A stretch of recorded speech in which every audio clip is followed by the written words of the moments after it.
अखिलेश जी ने ये मान लिया कि वो पूरा वोट उनका है। उन्होंने सिरे से ओम प्रकाश राजभर जी, जयंत चौधरी जी, कृष्णा पटेल जी, केशव देव मौर्य जी, संजय चौहान जी सबको नकार दिया। अचानक से आप सभी ने देखा कि एक प्रेस कॉन्फ्रेंस के माध्यम से हमको भी पता चला कि हम गठबंधन में थे ही नहीं। उत्तर प्रदेश में गठबंधन का अब एक नया चैप्टर खुल गया है। ओवैसी को यूपी में अखिलेश की पुरानी साथी रही पल्लवी पटेल का साथ मिल गया है। पल्लवी पटेल की पार्टी अपना दल कमेरावादी और असदुद्दीन ओवैसी की पार्टी AIMIM ने यूपी में गठबंधन कर ली है। मतलब पल्लवी पटेल ने सपा के वोट बैंक में सेंध लगाने की पूरी तैयारी कर ली है।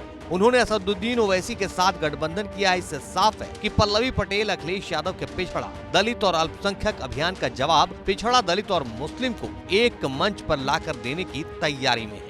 यही वजह है कि अखिलेश पर ही अब पल्लवी पटेल सवाल उठा रही हैं, बता रही हैं कि क्यों अखिलेश का साथ छोड़ा। देखिए 2022 में एक गठबंधन बना और उस गठबंधन का रिजल्ट ये रहा कि 47 से 111 सीटें समाजवादी पार्टी को गठबंधन मिली और 34% के ऊपर का वोट प्रतिशत मिला।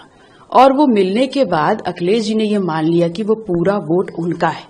उन्होंने सिरे से ओम प्रकाश राजभर जी, जयंत चौधरी जी, कृष्णा पटेल जी, केशव देव मौर्य जी, संजय चौहान जी सबको नकार दिया।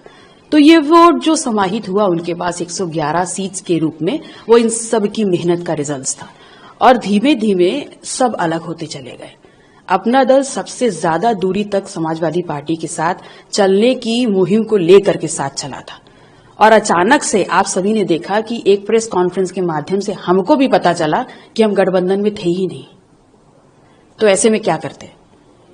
ऐसे में हमको रास्ता दिखा PDM और हमने जन भावनाओं को ध्यान में रखते हुए उसको अपनाया।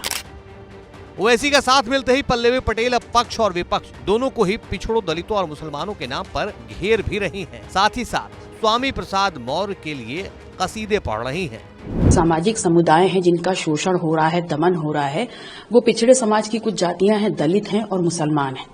और उनके नाम पर सरकार का जो रवैया है और जिस प्रकार से विपक्ष की जो मुख्य पार्टी है वो उनके सवालों पर पीछे हट जाती है या चुप्पी साध जाती है, तो ऐसे में वो समाज कहाँ जाए? उसके हक और अधिकारों की बात कौन करेगा?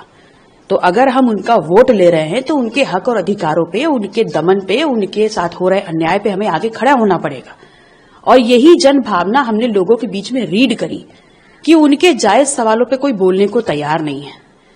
तो अगर भावना जो लोगों की है और वो चाहते हैं कोई उनके लिए आगे बढ़े, तो हमने उन जन भावनाओं का सम्मान किया है और एक नया विकल्प दिया है।